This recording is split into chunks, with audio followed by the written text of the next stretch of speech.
இன்னைக்கு பல கோடி சம்பளம் வாங்கக்கூடிய காமெடி நடிகர்கள் ஒரு காலத்துல காய்கறி வியாபாரியா கிளீனரா பாத்ரூம் கழுவிட்டு இருந்தாங்கன்னு சொன்னா உங்களால நம்ப முடியுமா? லிஸ்ட்ல ஃபர்ஸ்ட் பார்க்க போறது சூரி. இயக்குனர் சுசீந்திரன் இயக்கத்துல வெளியான வெண்ணிலா கபடி குழு அப்படின்ற படத்தின் மூலமா அறிமுகமானவர் தான் இந்த பரோட்டா சூரி. ஒரு காமெடியனா சூரிக்கு இதுதான் ஃபர்ஸ்ட் படம். இதுல பரோட்டா காமெடி ஹிட் ஆனதுனால ஒரு காமெடியனா சூரிக்கு ஒரு நல்ல அங்கீகாரம் கிடைச்சிச்சு. ஆனா சூரி சினிமாக்கு நடிக்க வர்றதுக்கு முன்னாடி அவரோட சொந்த ஊர்ல பால் ஊத்துற வேலை பார்த்திருக்காரு.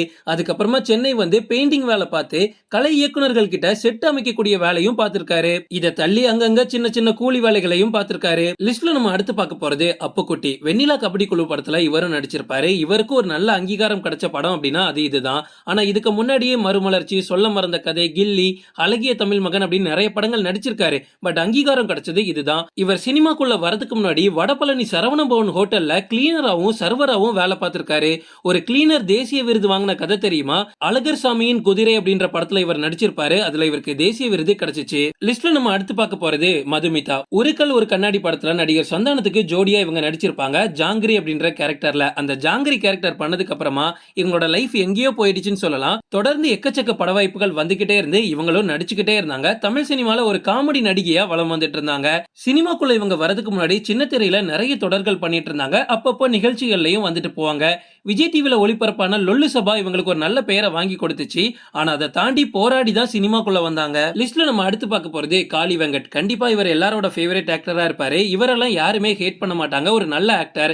இவர் எஸ்எஸ்பி சரண் நடிப்புல வெளியான வா குவார்டர் கட்டிங் அப்படின்ற படத்துல தான் அறிமுகமானாரு. இந்த படத்துக்கு அப்புறமா காளி வெங்கட் ஒரு பிஸியான நடிகரா மாறிட்டாரு. மௌனகுரு, தடையற தாக்க, கலகலப்பு அப்படின்னு எல்லா படங்கள்லயுமே இவர் தொடர்ந்து வந்துகிட்டே இருந்தாரு.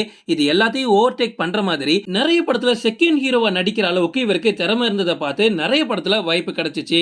காளி வெங்கட் சினிமாக்குள்ள வரதுக்கு முன்னாடி காய்கறி வியாபாரம் பார்த்துட்டு இருந்திருக்காரு. அது மட்டும் இல்ல நிறைய டீ கடைகளையும் வேலை பார்த்திருக்காரு. லிஸ்ட்ல நம்ம அடுத்து பார்க்க போறது ராம்தாஸ். முண்டாசுப்பட்டியில முனிஷ்காந்த் அப்படின்னு ஒரு கேரக்டர் இவர் பண்ணிருப்பாரு. அதனால இவரோட பெயரே முனிஷ்காந்த் தான் மாறிடுச்சு. ஆனா உண்மையான பேர் ராம்தாஸ். எப்படியாவது பெரிய ஆள் ஆயிரணும் அப்படின்னு சென்னைக்கு வந்த பல ஆயிரக்கணக்கான பேர்ல இவரும் ஒருத்தர். ஆரம்பத்துல இவருக்கு எந்த ஒரு வாய்ப்பும் கிடைக்காம ரோட்ல தான் படுத்தே தூங்கிருக்காரு. அப்பப்போ ஷார்ட் பிலிம்ல மட்டும் வந்து தலையை காட்டிட்டு போவாராம். ஒரு 500 ரூபாய் தருவாங்களா, அதை வச்சு ஒரு வாரம் ஓட்டிட்டு இருப்பாராம். இன்னைக்கு மனுஷன் பெரிய ஆள் ஆயிட்டாரு. ஆரம்பத்துல சவாரி அப்படின்ற படத்துல தான் நடிச்சாரு. பட் அதுக்கு முன்னாடியே முண்டாசுப்பட்டி படம் ரிலீஸ் ஆகி இதுவே இவருக்கு ஒரு விசிட்டிங் கார்டா மாறிடுச்சு. லிஸ்ட்ல நம்ம அடுத்து பார்க்க போறது வையாபுரி. சினிமாக்கு வரதுக்கு முன்னாடி காமெடி நடிகர் வையாபுரி வந்து எக்மோர் வசந்தபவன் ஹோட்டல்ல சர்வர் வேலை தான் பார்த்துட்டு இருந்திருக்காரு.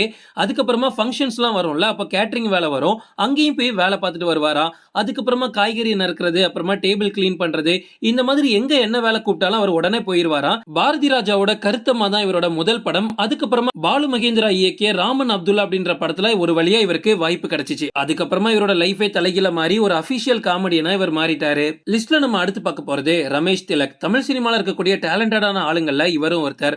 மங்காத்தால இவருக்கு என்ன ரோல்னே தெரியாது. மெரினாவுல ஜஸ்ட் ஒரு கொரியர் பாயா நடிச்சிருப்பாரு. ஆனா இவருக்கு திருப்பு முனைய அமைஞ்ச படம் அப்படின்னா சூதுக்கவும். அந்த படத்தோட வெற்றிக்கு அப்புறமா தொடர்ந்து நிறைய பட வாய்ப்புகள் இவருக்கு வந்துகிட்டே இருந்து இவரும் எல்லாத்தையும் நடிக்க ஆரம்பிச்சிட்டாரு. ஒரு சில நாட்களே லைஃப் செட்டில் ஆனதுக்கு அப்புறமா இவர் கல்யாணமும் பண்ணிக்கிட்டாரு. சினிமால நடிக்க வரதுக்கு முன்னாடியே ரமேஷ் திலக் ஒரு பிரபல வானொலி நிலையத்துல நிகழ்ச்சி தொகுப்பாளரா வேலை பார்த்திருக்காரு. இவரோட ஃப்ரெண்ட்ஷிப் கேங்ல யாராவது ஷார்ட் பிலிம் எடுத்து அப்பப்போ போய் நடிச்சு கொடுத்துட்டு வருவாராம். அந்த ஷார்ட் பிலிமை வச்சு இவர் பேசக்கூடிய திறனை வச்சுதான் நிறைய படங்கள்ல வாய்ப்பே வாங்கியிருக்காரு. இப்படி இருந்து எல்லாருமே இன்னைக்கு பல லட்சக்கணக்கான கோடிக்கணக்கான மக்களை சிரிக்க வச்சிருக்காங்க. பல கோடிகள்ல சம்பளமும் வாங்கியிருக்காங்க. சோ இதுல இருந்து ஒரு விஷயம் புரிஞ்சுக்காங்க.